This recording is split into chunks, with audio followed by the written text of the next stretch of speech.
Archetypes are a little tool used by marketing people to give brands a consistent personality. The basic idea is to base brand communications on one of the 12 archetypes that we all already understand from thousands of years of storytelling.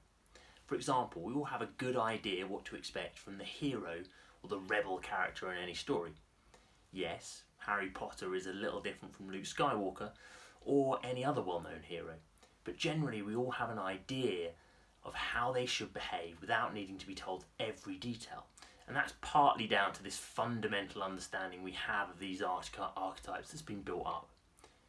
Being different is important for most brands, so when you use archetypes, it's not about being the same as other brands, it's about having a guide to what your brand should not do. For example, the hero is never going to step back from a challenge, nor is it going to be the funny one. We know heroes just don't act that way.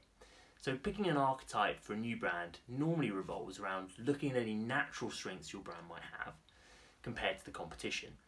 For example, perhaps you have a better safety record than anyone else on the market, and that might make you a natural caregiver archetype. You need to do that analysis to identify which archetype you would be. At the opposite end of the scale, Mulberry used the cowboy as a consistent and powerful image of freedom and rebellion for many years. That was a perfect way to counter the caregiver brands that were talking about the risks of smoking. So what theory or evidence underpins the archetype approach? Well, most commonly people talk about Carl Jung when they talk about archetypes. As a psychologist, he wrote a number of important papers on the area and pulled together thinking that dates back for a few thousand years. But the 12 archetypes used most in branding and marketing, they're very loosely inspired by Jung, but they're mainly based on a book called The Hero and the Outlaw. Now, how can we use this tool? Well, I'd suggest using archetypes in workshops for building and understanding and perhaps evolving brands.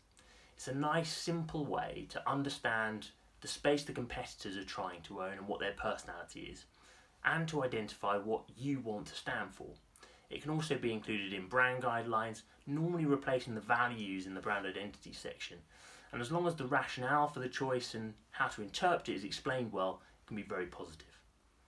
So done well, I think it can bring more meaning to brands for the different teams around the world, executing activities and materials. For more on the marketing tools that will help the brands you work on flourish, check out the rest of the videos in this section and subscribe to ensure you get the latest content.